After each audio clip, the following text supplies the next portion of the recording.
If I buy Bitcoin, am I buying a share of stock, or am I buying a pork belly, or am I buying euros? What am I buying? Are you buying air? Oh, wow. Okay, you're going in.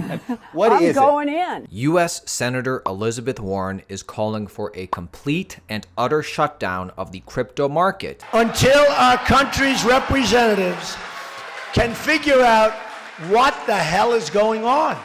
Why? Because it is funding and fueling the Chinese fentanyl trade in America.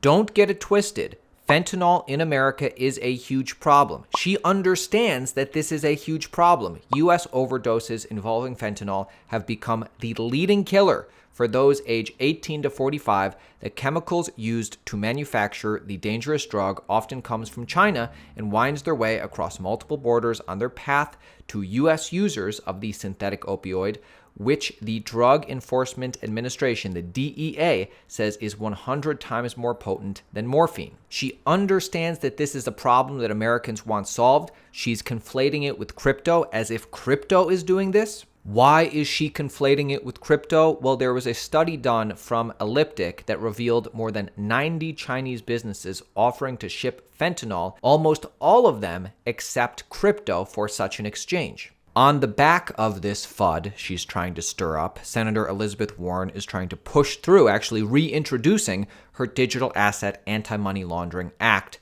through Congress, which is rather draconian and something the crypto community en masse has said, we don't want this, Elizabeth. The crypto community is lucky that there are other senators, not just Elizabeth Warren, but people like Senator Warren Davidson, who's pushing a pro-crypto message, pro-positive crypto regulation. Quote, we have over 50% of the world's invested capital in our capital markets. But when you look at crypto, 70 to 90% of the liquidity is offshore. This is not good for our capital formation. We've set up the protocols and architecture for every major innovation since the Industrial Revolution.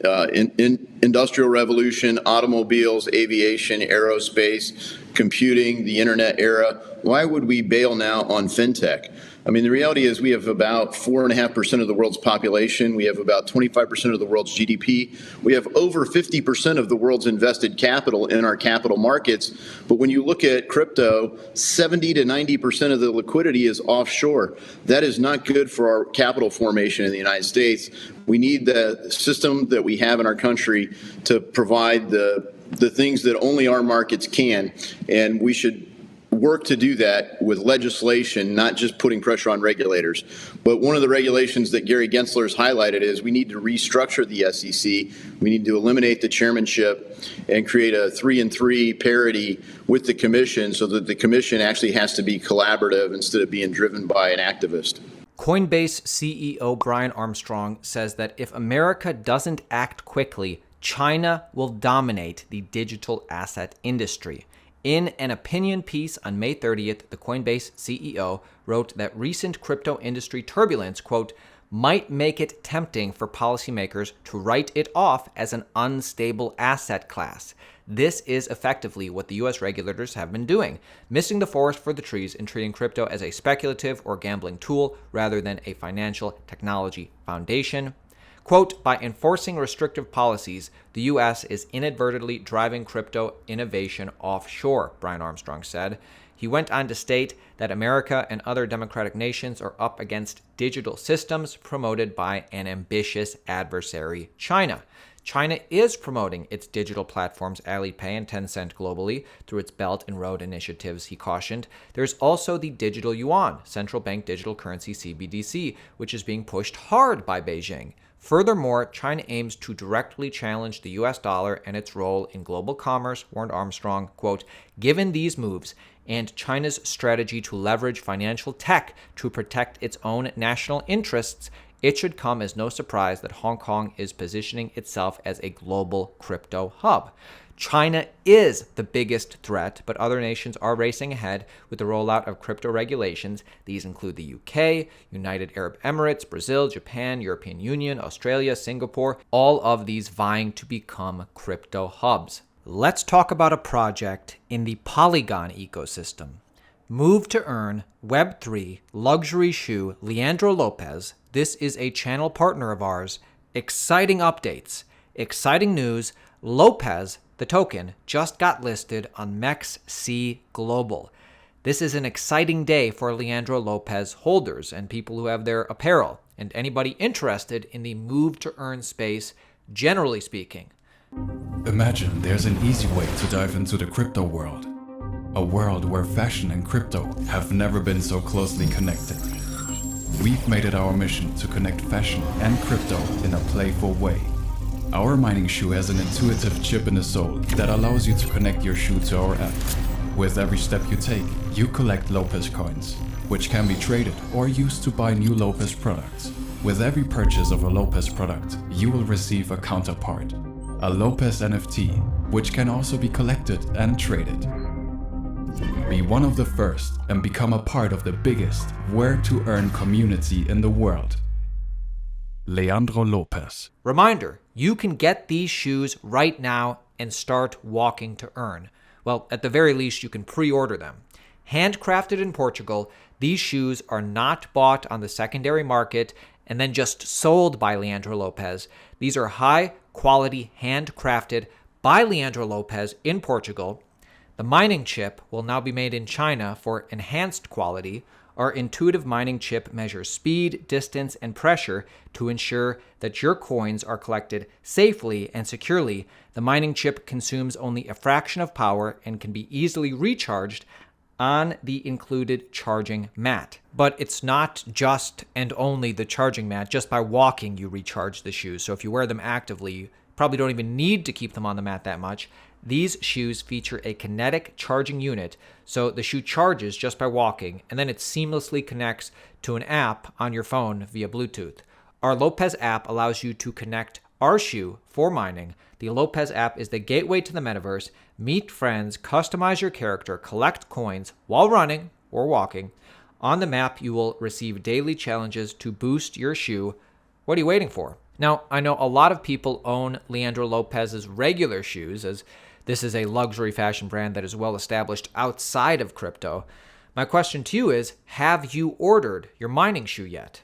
Because right now, only pre-order available. Pre-order now, estimated delivery August 2023 to October 2023 is when you get your shoe. With this shoe, you will be rewarded with Lopez tokens for walking. You can exchange them later at the exchange, like MEXC Global, for cash or buy with Lopez token luxury fashion in our online store. Because Lopez is the utility token for the Leandro Lopez ecosystem, Leandro Lopez. Lopez, the token, has already been listed on Ledger, so you can safely store your Lopez tokens on Ledger, and soon users will be able to buy and sell Lopez directly on Ledger. A lot of celebrities wear Leandro Lopez as well. 50 Cent seen wearing their vest in a music video released just 2 weeks ago. Congratulations again, Leandro Lopez listed on MEXC Global and soon to be fully integrated within Ledger. I'll leave links below. Let me know if you're pre-ordering the shoe. One government agency that's not waiting to make moves, the IRS. Breaking news, IRS can access Coinbase user trading data, a court has ruled. A Coinbase user has attempted to argue that the IRS violated his constitutional rights when it sought his trading data. The US government says this is okay. So just centralized exchange users in America, keep in mind this can happen. But then again, we already kind of figured, right? Let's get into a little good news. T-Mobile's parent company becomes a validator, meaning they have enough of the token to start staking and validate the network. T-Mobile's parent company becomes a validator on Polygon Matic network. The parent company on one of the biggest cell service providers in the US is becoming a validator on Layer 2 scaling network Polygon Matic. In a new company announcement, Deutsche Telekom, the conglomerate that owns telecommunications giant T-Mobile, says it will begin validating nodes for Polygon, just like it's been doing for other prominent crypto assets for years. Quote, Deutsche Telekom subsidiary, Deutsche Telekom MMS, extends its validation nodes to Polygon, providing staking and validation services for the proof-of-stake network and Polygon's SuperNet solutions. Deutschcom MMS is one of only 100 validators on the Polygon network. Other digital assets Deutsche Telekom currently validates nodes for include Ethereum, Flow, Chainlink, Celo, and Q. Very, very exciting. Now, about the Polygon node, the Polygon ecosystem is very developer friendly and resource efficient. It is based on the highest security standards of the Ethereum ecosystem. The collaboration with Polygon is an important step for Deutsche Telekom MMS to fully exploit the potential of blockchain tech and enable applications suitable for mass adoption. This is from the head of blockchain solutions at Deutsche Telekom. According to the announcement, as a validator, Deutsche Telekom will also help secure Polygon's proof-of-stake sidechain and SuperNet app chains, contributing to the security, governance, and decentralization by running a full node, producing blocks, validating and participating in consensus, and committing checkpoints to the Ethereum mainnet. See, most people don't know about this. We do, because we follow the market every day. And it is exciting being in crypto, seeing what's happening. Injective protocol integrates Polygon to accelerate cross-chain composability. Injective today launches a groundbreaking integration with Polygon, enabling true DeFi composability. For the first time in history, native assets from Polygon and Injective can be utilized for a diverse array of cross-chain use cases within the two ecosystems. Utilizing a new connection from Wormhole, assets such as Matic and Injective can now be transferred. In turn, this integration paves the way for increased collaboration, liquidity, and accessibility, benefiting both chains and their respective communities. We cover the crypto market on a daily basis. Subscribe to the channel, like the video. See you tomorrow.